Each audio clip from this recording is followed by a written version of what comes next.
And thanks for joining us again this week for another episode of Fearless Flight Live. Really excited. Of course, I usually am excited, but I'm really excited tonight because we got some two guests and a possible third.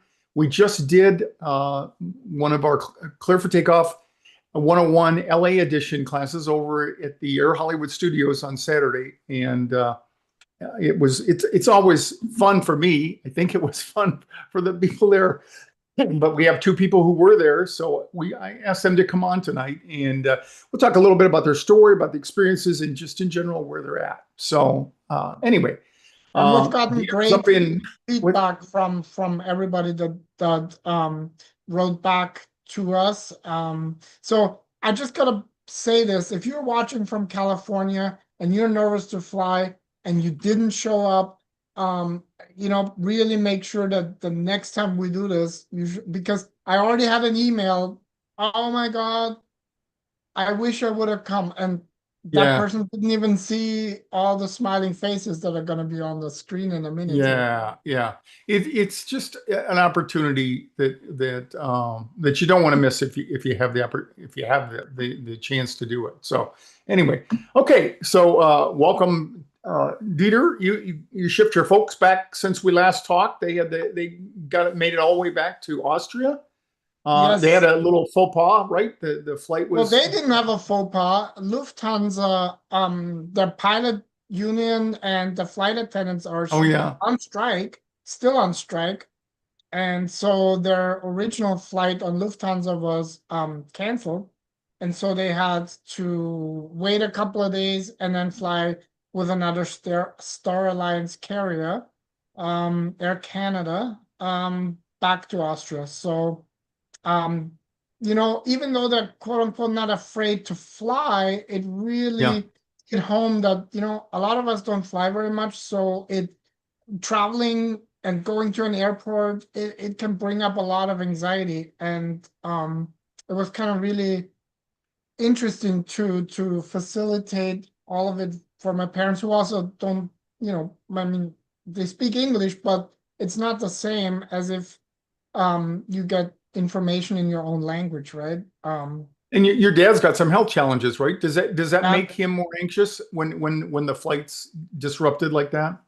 Yeah, because everything that's out of, I'm gonna say, the norm or what you expect, tends to kind of spike a little bit in the anxiety. But they're back safe and sound. And I do want to have a quick shout out to Tracy, because if I'm not completely mistaken, Tracy is flying to Europe, and she's diligently prepared. She messaged me on the weekend. So it's going to be a big trip, flying to Europe. She did a couple of smaller flights.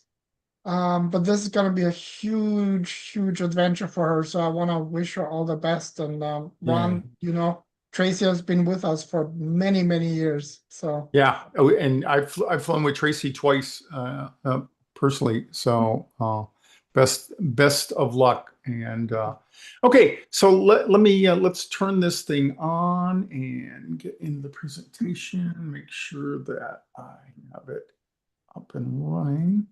Oh, come on. It all goes away from me as soon as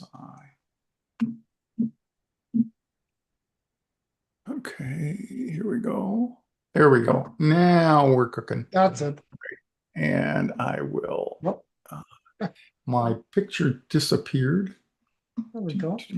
So I have to pull that up so I can see show video panel. Okay. There we go. So, welcome everybody. Fearless Flight Live. Of course, I'm Capt Ron, and Dieter Staudinger is my trusted sidekick, and we're really glad that you came tonight. We have a real good show lined up. Real people, real progress, and a few tools to help you move forward. We do have some special guests. we're coming off the Clifford Takeoff 101 class this past Saturday at the Air Hollywood Studios in Valencia. So, and I have two people that were actually there. So we'll be able to get their perspective on what that was about. And a really warm welcome to any of you who are out there joining us. If you showed up, that means you're doing the work and you got courage to that. And as you know, I say, pat yourself on the back for putting all that together. And remember, one of the biggest breakthroughs isn't what happens in the class. It's the decision to show up. And that's the way I opened the class on Saturday, congratulating people who did that. 90% of the people, according to a study that I did, who are afraid to fly, they average 10 years before they seek help, and 90% of the people who have it don't ever get any help. So we're not looking for perfection and not feeling ready, but taking action anyway. And it's the thoughts and the anticipation, the what ifs that people build before they ever get to take off. And here's the truth: you're not alone, as the people Saturday came to realize, and you can change this. In this past weekend in Valencia, a group of people made that decision not to wait until they felt ready, but to show up anyway. So what happened was powerful to me. I've been there with so many people like that, and we'll get firsthand what it was like for the people that came in the room. This is just a little bit of a snapshot of what went on over the weekend. So.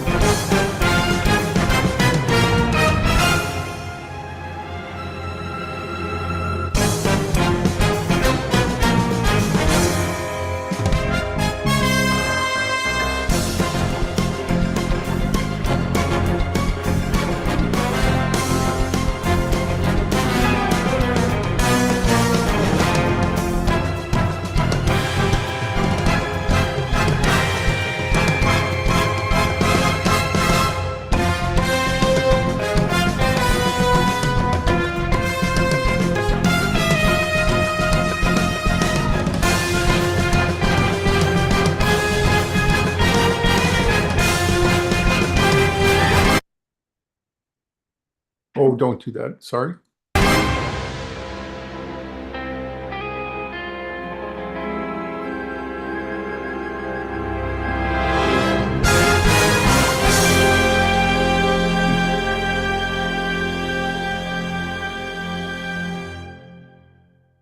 Thanks to Scott Sargent. He's our resident editor, and I didn't give him much to work with, so it's kind of funny that he could put something together that really kind of rocks compared to what I would have done for sure. So anyway, and he's always got that heavy duty music to go along with it. So we like it epic because Air Hollywood seems to really inspire. It is kind of epic there. So anyway, so here we are, and I want to let me go back to my share. Oh.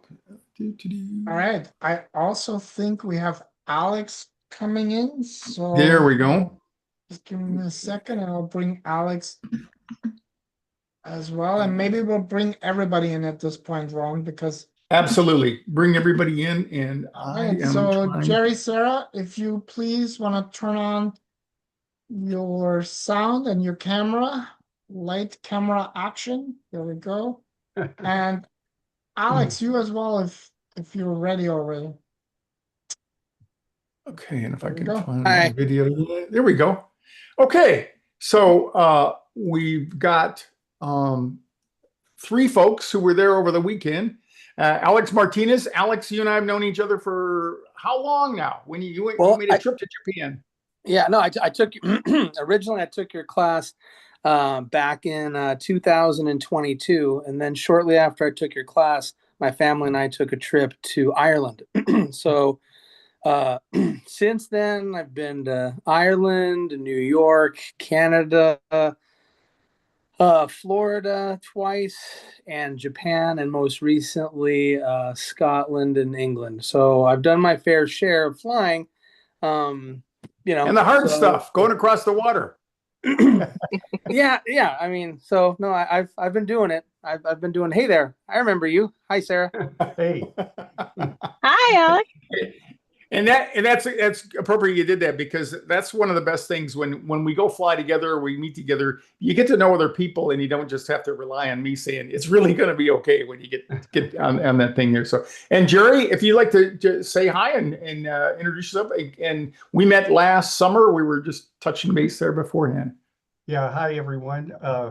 Yeah, and I've only flown once since we met, but you know, it was the easiest flight. I, slept halfway on the way back, and I was just so calm. It was amazing. And yet was in and out of Jackson Hole, which is not Yeah. a huge, big runway there, and it's a 6,500 foot altitude and stuff. So that's kind of a challenge too. So welcome, Jerry. Thanks for joining us tonight. And then our newest newbie is Sarah Staudinger. Sarah has got, what a radiant face. And I see that face. How many times have you driven from LA to the class in Phoenix here now? I think we're on 5 now, Ron. Oh my gosh! And you brought your son. I did. A couple my classes coach. ago. Yeah, my coach your is coach. 8, Yeah. and he is the best coach you will ever have. I highly recommend a small person as a coach. He was cute as a bug's ear and lots of fun to yes, talk. he really enjoyed being in the pilot seat. So what a cool experience for him. But Yeah. I have not flown in 25 years, but Okay. I keep showing up and I'm gonna do it. And all of you really, I mean, if you would share a little bit about, because people out there think that, well, you really didn't have it as bad as I do. So tell me a little bit, each one of you, just go around just a little bit about your stories, if you would. Well, I mean, I'll start. I mean, you bet. Yeah, it's weird. I'd say that, when I was growing up, no real issue. But then I think as time went by, I mean, I was aware that my father was not a particular fan of flying. He did not particularly like it, but I mean, he kept it in check and he did it when necessary. And so I think as I got older, I started thinking, well, maybe my dad's onto something. And then I'd say that coupled with sometime in, I don't know, my late teen years, there was one flight in the Caribbean that was rather uncomfortable, but looking back on it, I'm sure it really wasn't that bad, but it made me feel uncomfortable. And then I started getting very sketchy about it. And then in my early 20s, it was still there. And then there was a flight that I took down to South America to visit family that didn't go very well, and it made me quite scared and nervous. And so I'd say it's been there since then, but I have, through the course of life, I have kept flying because, I always look at it as a necessary thing I have to do in order to get to the place I want to go. And, I've been married and have family, and so I don't want to be missing out on vacations and things like that. I mean, so sometimes they go without you, right? No. I have not yet ever had a vacation that I have sacrificed, because I know that my regret over that would be greater. I know that I know that in the end I would regret it immensely. So no, I've done it all. I've done my fair share of traveling. It's something I don't actively seek it out, and whenever I'm told by my wife, okay, it's time for us to be planning our next trip, it's like the back of my mind is like, okay, here we go again. Gotta get into that mindset. Yeah. But I mean, and so then over all the years, I never really developed any good methods to try to deal with it. And I figured that there had to be some better way of trying to handle the situation. So that's when I just started looking online. And then I found your class, Ron, in 2022 and signed up for it, and, did the weekly class with other students. It lasted, I don't even remember how long it lasted, like 6 weeks or something. And then, that was the first thing we did after the pandemic. Right in the middle of it. I remember that. It was all done remotely on Zoom, but it was live session. And I remember I was fully intending on taking the graduating flight class, but I couldn't because it was happening right on the same week that we were traveling to go to Ireland. So, that was it. And then when I came back from Ireland, I got onto your session and was talking about it. And since then, I've used the harmonizer. I've used your audios on mindfulness. I have them downloaded and saved on my phone as files, and I listen to them from time to time. I listen to them in the weeks leading up to travel, just start getting my mind set back into that kind of calmer, try to be in a calmer way of thinking. And you know what? Like I told you there at the class, can I say that it's like, oh, it's all gone. It's completely now fine. No, it's a constant work in progress. I just got to keep chipping away at and hammering at. And, for me though, sometimes my only hesitation is sometimes I feel like maybe I'm an imposter in that I've done these flights well, because I can honestly, objectively say that the 20 or so flights that I've taken since I took your class, looking back on it after it's done, yes, objectively, I can say they were all terrific. They were fine. And I know that. Right. And it's like, sure, I did great. But I know that they're also all fine and good. And it's like, I'm always in the back of my mind, I'm worried, like, is that when is the shoe going to drop and I'm going to have that flight that really, is a tougher one. And then sometimes I fear I may regress back to my old ways. And it's like all your training and all your classes, I'm fear like will go right out the window somehow. And I'll just go right back to the same way of. And that's an interesting perspective, because a lot of people catastrophize. And there is an aspect of that when you do have success, you think, okay, it's not going to go. It does reset, but if you keep going, people experience a shorter and shorter reset with that when they get going. Jerry, can you identify with any of that? As far as your experience? Well, I went to live with my aunt and uncle when I was 9 years old, and my aunt was deathly afraid of flying, and she was always vocalizing it. And so by the time I grew up, I was afraid of flying, and I had never flown before. So, so then for me to fly the first time when I was like 26, I went to the doctor and got medication because I was scared. And so I've flown probably 8 or 9 times before I met you, but I was medicated all the time. And then my girlfriend, when I met her, I said, hey, I don't like to fly, but I'll fly, but I got to get medicated. And so she's like, okay. And then after the first time, she's like, no way, she goes, you were out of it, And I go, well, I don't know what else to do. And then so I was just looking around, and then that's when I came across your website. Do you want me to tell my whole story, or well, just mainly, and then I think the interesting parts are, well, I don't want to judge what's interesting, but just the fact that how did you get into the air? I think that's the really important thing.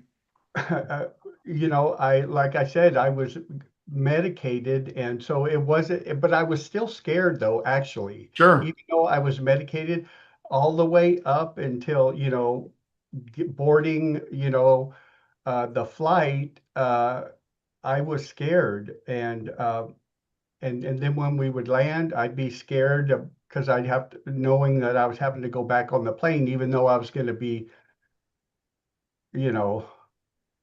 medicated.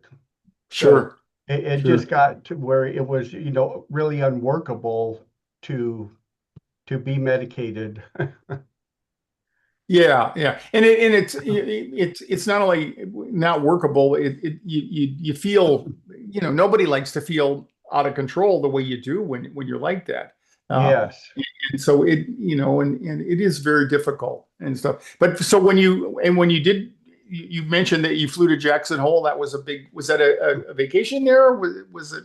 It had some significance. Yeah, so my daughter and her husband, they have a place there, and so they've been trying to get me to go there, and I'm like, yeah, I was supposed to go the year before, but I didn't make that trip. So this trip, once I found you, because basically, I was looking for something, and then after I saw the free 15-minute interview, and then we were talking, and I said, also that I was trying to like I retired not too long ago, and I was trying to I was a pool player when I was younger, so I was trying to resurrect my pool career also. And I was telling you that I'd have anxiety because I would miss easy shots, and it was like shots that I normally wouldn't miss in these, competitive Sure. tournaments.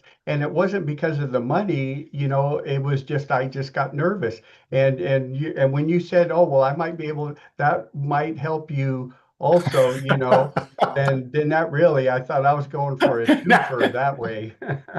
And that is something that we talk about in the helping profession, is that when you have more than one benefit or goal, it does make a deeper investment in that. Yeah. So anyway, so let me come back to you in just a bit. So Sarah, so what's your story, so to speak? My story is so not a story, which is what makes it so I hope it's relatable to people. I flew fine until I was 20. Nothing major happened. Very Nothing I can typical. recall. 50 or so percent of Very the people do that. typical. Yeah. Yeah, so no big incident. I just remember starting to be really afraid of feeling afraid. And so Sure. my story is I avoided it. I continued to find ways to avoid it. And the story it's just gotten so huge now that, the plane's going to fall out of the sky or everything else I can come up with. And yeah, so I've struggled with getting back on that plane to this day. And Sarah, if I could ask you, so you're saying that everything was A-okay until 20, roughly around 20, and you say that you never had a bad flying experience or some event that occurred where you're like, just terrible, something that scared the bejesus out of you, and then you said, nope, not for me. No, really. I just don't particularly like. Yeah, no, I don't particularly like motion. I think that's what I'm super motion sensitive. So I'm like many people that don't like to fly, don't like roller coasters. I don't like the feeling of my stomach and my throat. I don't like that kind of stuff. And so I just avoid anything that could possibly cause that. Okay, but up until 20, you were able to do it, and it was okay. It didn't bother you. No, it didn't bother me. I didn't love it, but yeah, but I didn't. It wasn't something I couldn't do. So yeah. Anyway, it's very so it's kind of a non-story, which makes it really, I think, hard to share with people because they're like, well, what are you so afraid of? Nothing happened. Not really, because about half the people report that they flew and then they couldn't. And to me, that's one of the most fascinating things about it. It makes sense for someone like Jerry, who never flew or didn't, when it makes sense that you might have some apprehension. But for people who flew without incidents, I see a lot of confusion among people like that. Actually, I just wanted to jump in here. There's Micah said, I so relate to this, Sarah. I flew fine as a teenager. I flew fine until I graduated college, and then all of a sudden it just seemed to every flight I started to become more anxious before. So the question is from Micah to you, Sarah.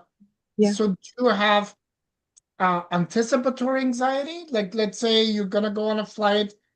Are you like days and weeks before already really worked up, or is it all happening when you're kind of getting on the plane and flying? So yeah, I've never even made it to a plane. I have incredible anticipatory anxiety. I have booked one ticket in the last 25 years when my grandfather died, and I didn't make it.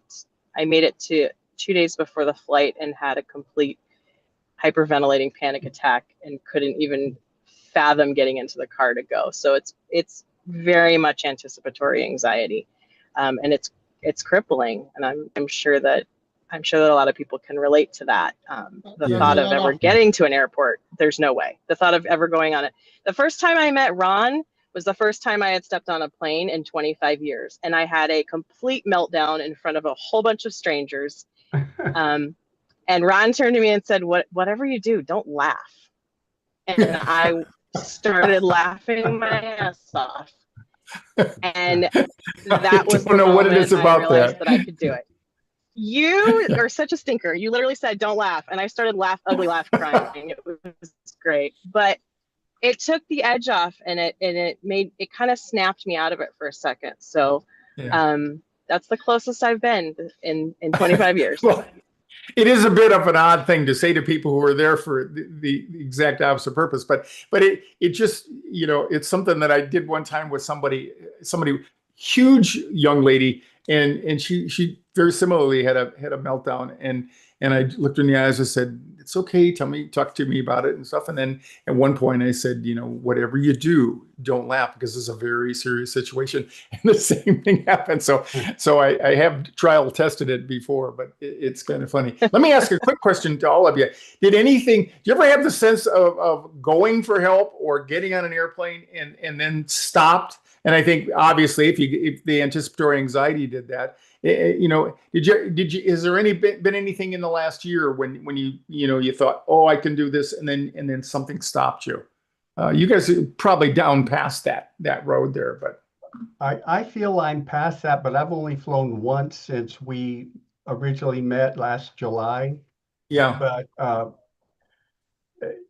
for me, I was just scared to death of the turbulence. Even when I would be medicated prior and I would get on the plane, even medicated, once the turbulence hit, that really got me. So I could get on the plane. I didn't really want to jump off and get out of there. Because if I hadn't went to the doctor, I might not have got on. I don't know. Sure. I sometimes have these. The answer to your question, Ron, is that I've never thus far had a time where out of fear, or like some kind of crippling fear, I back out of of our trip with my family, or decide to halt at the airport and turn the other way. No, I do it because I want to experience the vacations and the memories with my daughter and my wife, which overrides my own personal, issues on flying in the plane. But I don't know. What goes on in my mind sometimes is, I'm one of the few people probably that like, if I were to hear like a couple days before the trip that, oh, you know what, National Weather Service has had to cancel 500 flights along the East Coast because of weather, and they're canceled for a whole week, and that's that. The millions of travelers are impacted, and if I happen to be one of them, I'd be like, oh well, there you go, that's that. Thanks. Okay, okay, thanks. Let's unpack our bags now, honey. Or now 100% would feel relieved. Or let's go. Okay, hey, let's go do that. Let's go do that driving trip up across the United States. Let's just right. What a great day to drive. Yeah. Let's go do a National Lampoon's vacation, trip on the car. Yeah. But so expanding on that a little bit, like to Jerry and to Sarah there. So are you sensitive also when we hear like the TSA not getting paid and the long lines, even though you don't have a flight necessarily planned? Do you find that your ears are kind of tweaked and perked up to hear those things? Yeah, I mean, I hear it. I mean, before it was way more, scary for me than it is now. Okay. Because I mean, after you explaining everything, how turbulence works, and how being at 35,000 feet is the optimal level of elevation, and and what to expect, it's and all the statistics involved. I don't know. I mean, I say right now I could go to the Philippines by myself, non-medicated, and I believe I could do it. Wow. Yeah. How about you, Sarah? Do you notice? Do you like anything in the news or anything, or is it just No, I don't think mine's not as much on that end of it. But I can totally relate to Alex as far as watching the weather like a hawk. I think that would be far more concerning. it's so unhealthy to do. I know. Yeah, it's motion. Yeah, I'm looking for anything that's going to disrupt the motion. So no, I'm one of those people that's like, yeah, I want to minimize in my mind any potential problem or risk. So yeah, like Ron, when you're saying recently with the TSA situation, yes, that was on my mind because in my mind, I was thinking, okay, I mean, God, I mean, I totally admire TSA. They do a fantastic, necessary job, and they're like the very first thing to me. I'm like, great, okay, they're doing what they're doing to keep, bad actors away and keep things safe. And they're like that one level of security and safety. I was thinking, great, they're not getting paid. Great, I mean, that's ridiculous and such an incredibly important job, and if they're not getting paid, how is that gonna? In my mind, I'm thinking that's going to negatively impact security because they're not getting paid. There's not enough agents, and then all those ideas, or like when I asked that question at the class, why did they stop, scanning shoes? Because I thought, well, it never bothered me because I'm like, that's just an additional level of security. Why would they remove that? That was an important thing. There was a reason that we did that. And it's like, yeah, I take every little piece of information beforehand. It's like, okay, TSA is a factor that's not good. And then, and then it's I don't know. I mean, I just go through it and do it, and then I try to get a sense of when I'm at the airport. Okay, how are things actually looking? Things look okay. And it was weird because on this recent trip that we took, we flew out from LAX and we got there 4 hours in advance. This was the height of the TSA problem, fully expecting it to be a catastrophe. And it was a total breeze. It literally took 3 minutes to go through. I couldn't even believe it was that simple. I don't know. I do not know how Los Angeles, LAX International Airport, was spared the catastrophe of all the TSA lines that you were seeing on the news every day in Houston and in New York and all that. I couldn't believe it. I was very pleasantly surprised, and because of it, and since there were so few crowds going through, that eased my mind that I'm okay, there's enough agents here to easily handle this traffic going through. So that made me feel better. It was very odd to me.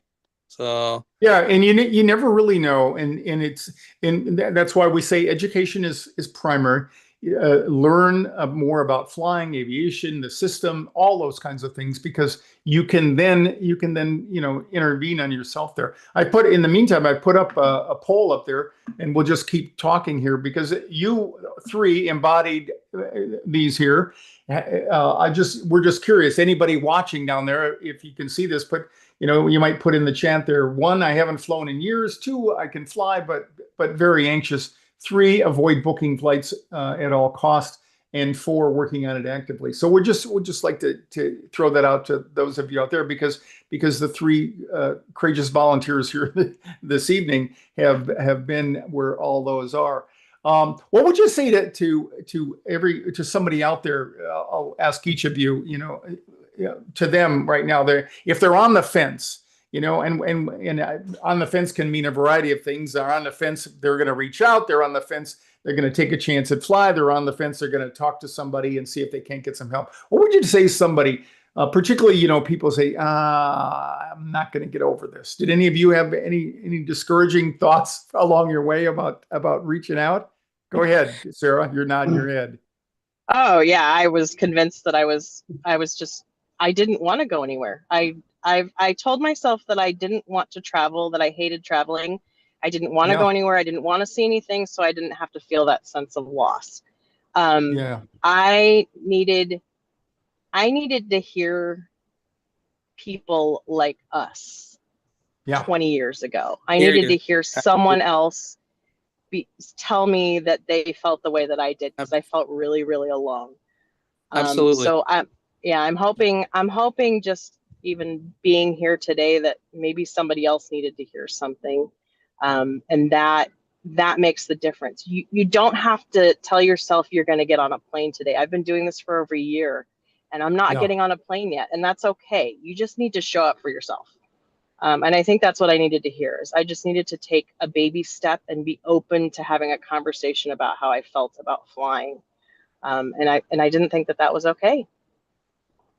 Jerry, could you have imagined that, on Saturday we got to talk to other people there? Was it still surprising to you that there were others out there that had similar stories? Oh, every day, Yes. every day. And I got to meet, both of you gentlemen. I didn't get to talk to you as much, Jeff, but like and the stories are so similar. Like I'm just astounded by the similarities across all of them. So, yeah. And how about you, Jerry? What was your experience regarding others and thinking you were the only one? Well, my main motivation was my girlfriend, because she was wanting to fly.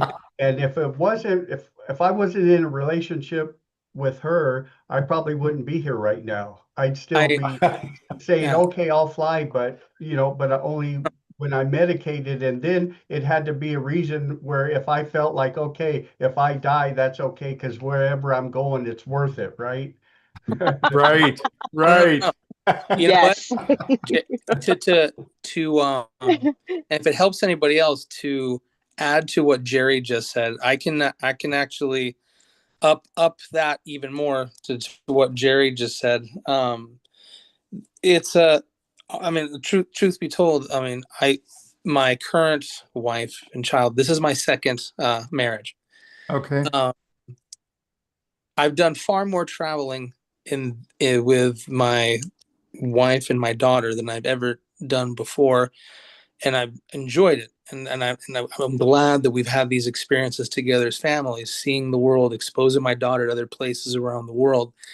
And my first wife, after our honeymoon, we traveled very little. We took few flights like here and there in California to visit her family up north. But because of my hesitation of flying, we really did no significant travel during all the years that we were married. And it's something that I regret, and I feel guilty about to this day, because I know that she didn't have the hesitation to fly, and had I been more eager, we could have traveled more, and I would say that it was a contributory factor.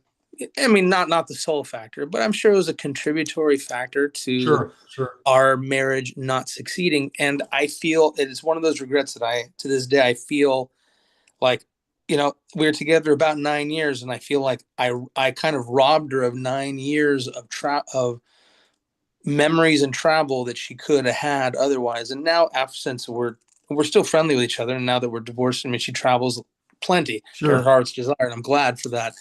But it definitely, my hesitation and angst about overrode. I mean, it took more power than it should have in my first marriage. That regrettably, it was a mistake. It was a mistake, and in many ways, I'm making up for it now, and that it's far more important to be doing the traveling than to stay on the sidelines.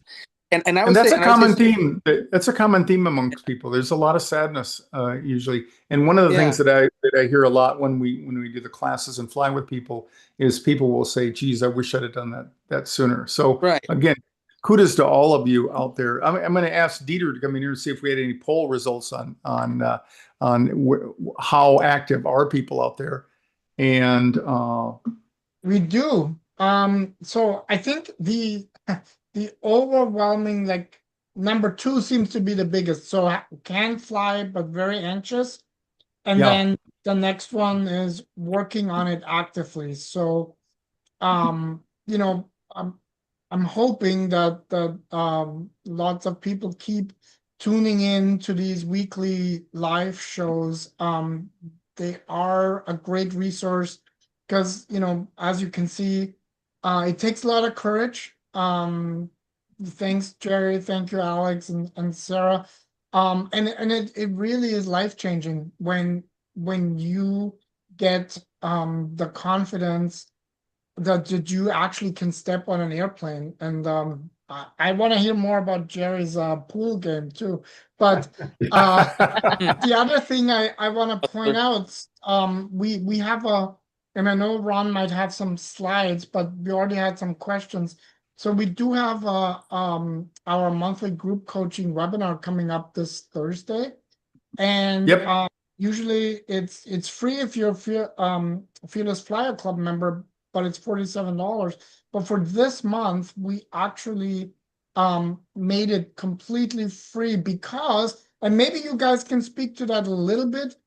When you have no confidence that something that you want to have happen is actually going to happen, you're probably far less likely to invest in yourself if you don't even believe you're ever going to get there. And we've met a lot of fearful flyers that are at that part in their journey.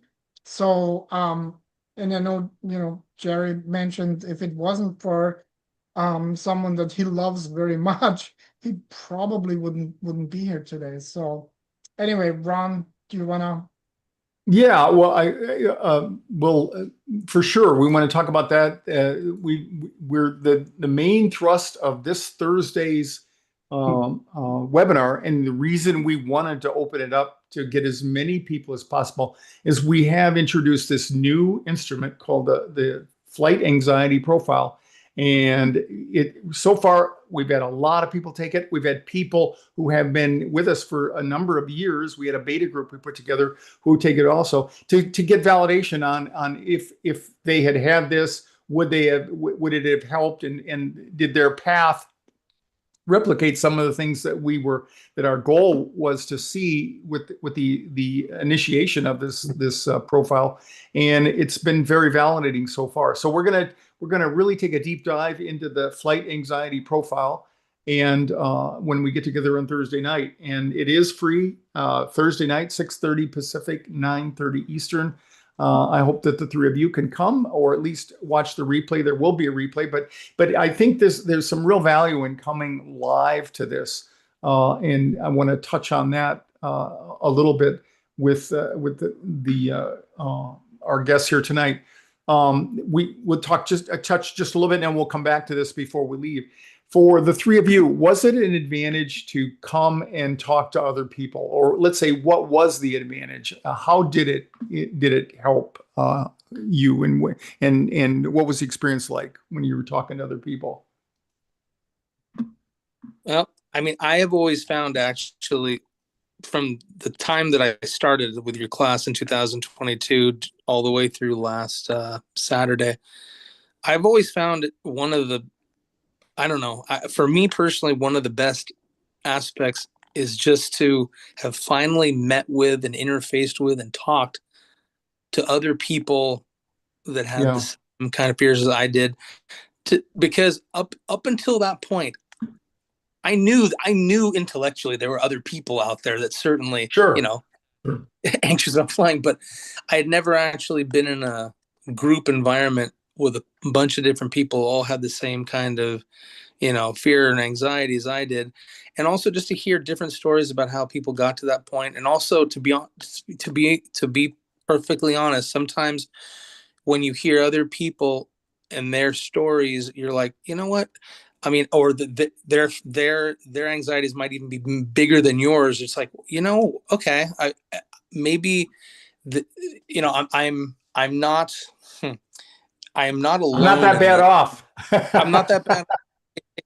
If I know somebody else seems to even have a worse phobia or anxiety about it, it's like, okay. Yeah. I mean, maybe what I thought about my views on my own phobia were not really based in reality, and also so a lot of validation, perhaps, and also just talking to other people, and it's like you never feel, it's like an environment you never feel embarrassed to talk about that, because it's something that sometimes most of us feel embarrassed about talking, and especially around other people that don't have that phobia, that you're embarrassed sometimes to even talk about it. Years ago, I was teaching a class in Phoenix, and a lady was telling her story, and she'd actually deplaned. She got so nervous, and they had to pull back into the gate. And there was another woman that stood up, and she said, "Oh my God, I'm so glad to hear that, because I was afraid I was the worst one of the group, or the only one." So It was like that. Jerry, any what have what's it like for you when you talk to other people? I know you brought your daughter. What was her experience on Saturday? Yeah, I mean, I was there for my daughter, just to Yeah, support her because like my aunt had me afraid of flying. I passed that down on to her, sure, unfortunately. sure. And so, yeah, I was surprised to see that some people just have so much anxiety that it's hard for them just getting through everyday life even. Yeah. And so it's tough out there, but you got to get educated on flying, and that to me made all the difference in the world. So I want to put one more poll question up here. Let me see if I can find it. What the biggest challenge? And you all can share in that as well. So let me get the share up there.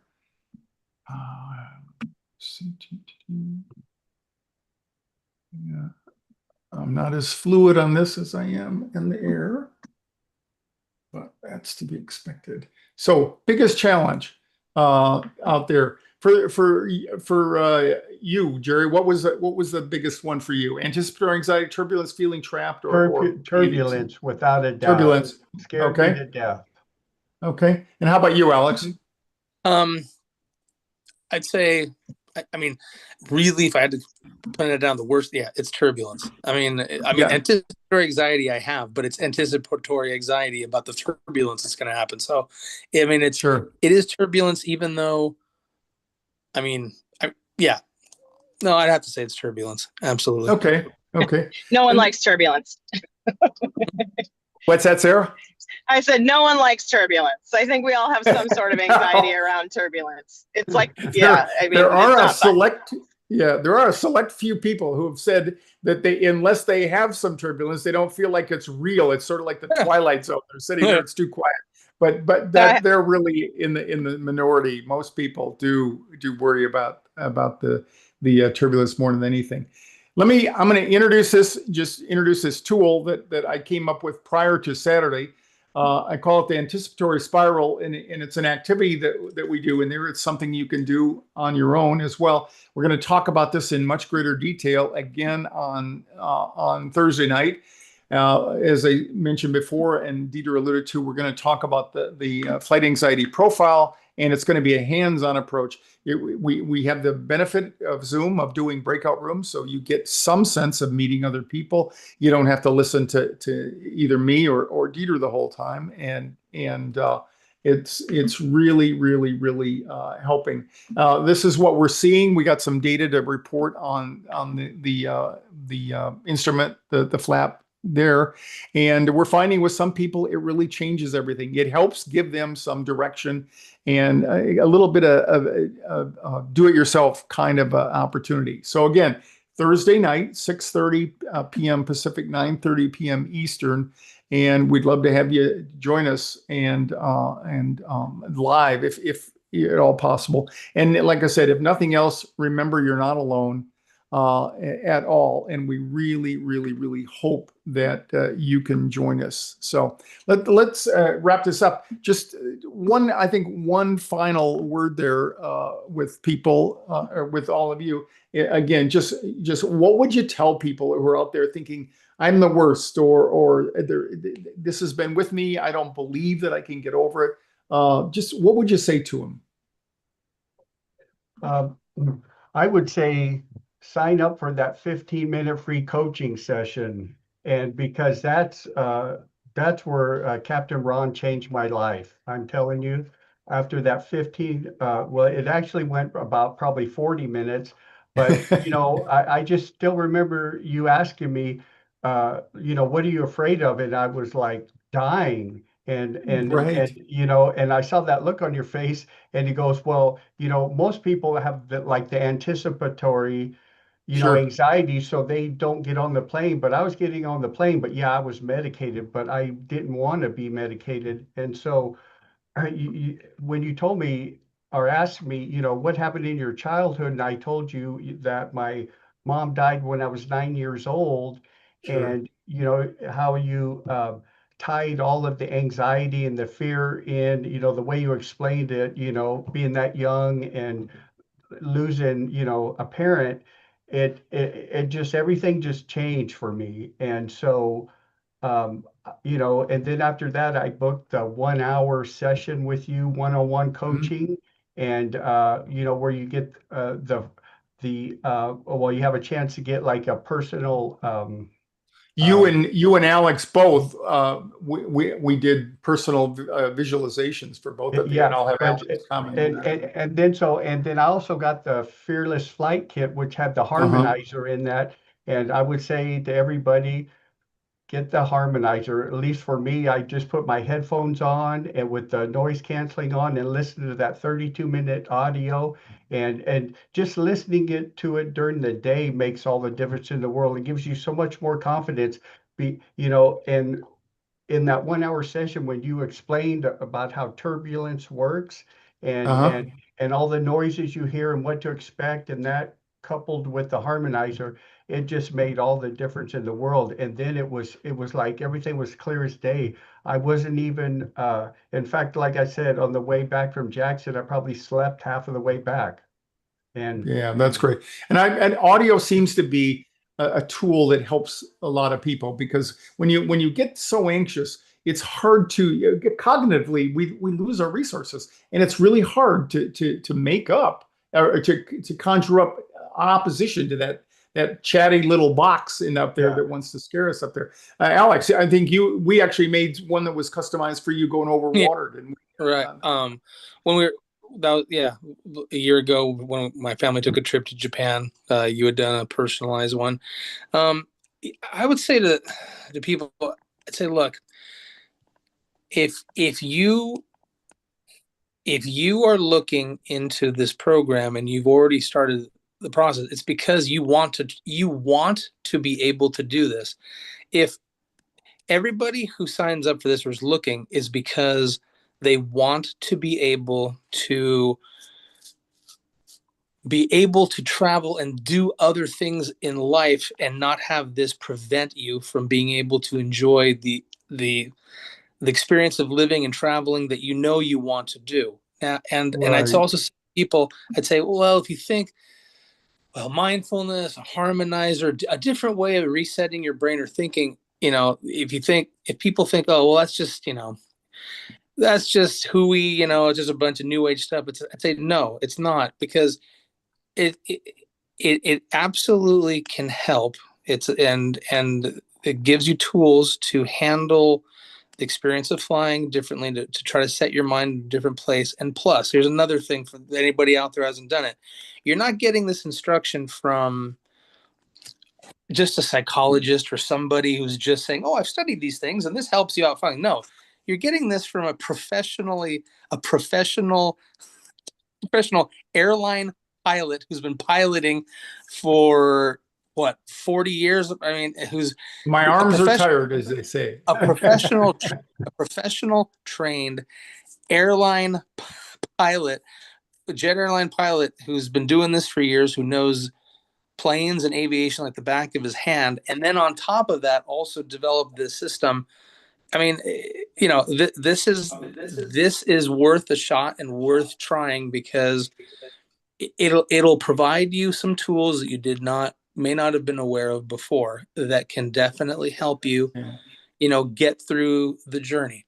And I And appreciate that confidence. All the best teachers I ever had were you guys. That is the thing that taught me the most. I um, I got a master's, true. I've been a pilot, all that, and that all helps. But the best instructors that I had were the people like you, telling me what's going on and what works. And so I thank both of you. Sarah, any last words? Yeah, thanks, guys. Sorry, mom life. I had to turn my camera off and schlep kids around. What I would say is the most valuable thing, or what I would offer as a suggestion, is to get connected, truthfully. You will always find people that are better than you, and you will always find people that are worse than you. And Sure. in my life, I've always tried to learn from people that I think are farther along than me or better than me, and at the same time try to teach somebody else or help someone else that maybe is a little worse off than you. And when you do it from both ways like that, it really gives you different and new perspective, and you can, I mean, I believe any one of you can tackle whatever challenge is in front of you. So believe in yourself as much as you believe in other people. Thanks, sir. That's great advice.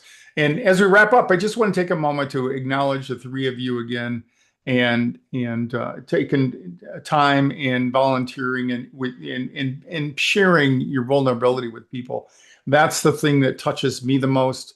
As I did the class on Saturday, I'm always just amazed at how people come and share their deepest, darkest secrets, at least about anxiety, and sometimes even beyond that. So thanks for showing up, for all of you. Thanks for the three of you for being so open again and being willing to talk about something that hasn't been easy. And what you did matters, and it'll make a difference there. So, and for everyone watching tonight, I hope you saw something important, not perfection, not fear, disappointing each other or overnight, but people just like you taking a step forward, because that's how this works. You do not have to figure it all out. And in fact, if that's what you're waiting for, you'll probably never move forward. You don't have to feel completely ready, because that won't happen either. You just have to be willing to take the next step. And as Jerry said, I plead with any of you, if you don't know what to do, sign up for a 15-minute coaching call, and we'll help get you headed in the right direction. So as you've heard tonight, when you do things, take action, things begin to shift. So wherever you are right now in your journey, whether you haven't flown in years or you're working your way back to one flight at a time, just remember this: you're not alone, and there's a path forward that for all of you.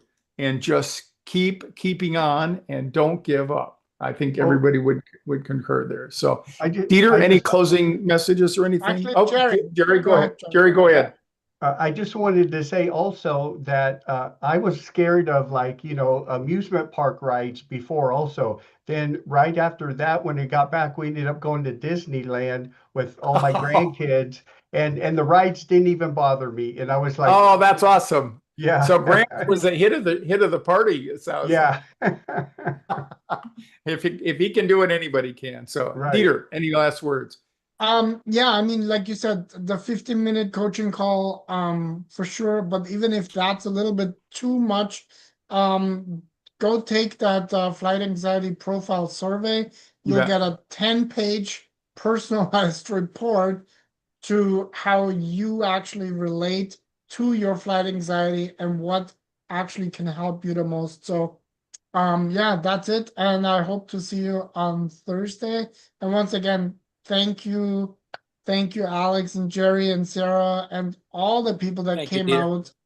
Because the most important thing is that we kind of like have that fear of flight, but we also have that fear of embarrassment. And we don't want to embarrass ourselves, and so we don't get the help that we know we need. And that courage that you guys showed is just, that's really what makes us, kind of like, that's why we do this. So thank you for coming on, and thank you for sharing. I really appreciate it.